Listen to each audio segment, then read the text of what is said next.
The Torah claims that God spoke to an entire nation consisting of millions of Jews at Mount Sinai. But could the Torah have been just invented and introduced at a later date, as if it had been lost? Let's think about what that would actually mean.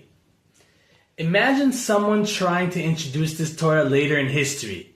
They come to a group of people and say, God spoke to an entire nation of Jews. The first question would be simple. Which nation? Who are you talking about? Do you mean us?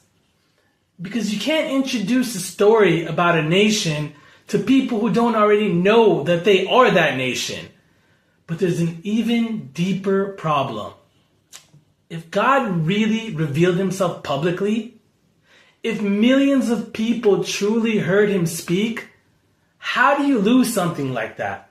How do you lose the word of God? A revelation of that magnitude wouldn't be minor. It wouldn't fade quietly.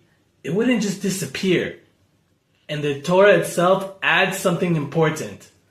The Torah says that Moses wrote the Torah and gave it to the leaders of the nation. That means that the Torah was written down. It wasn't private. It wasn't hidden.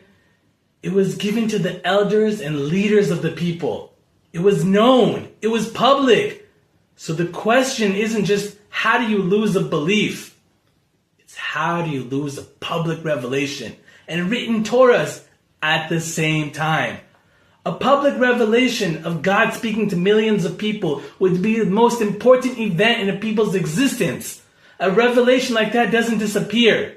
And if it didn't disappear, it had to be continuous from its inception.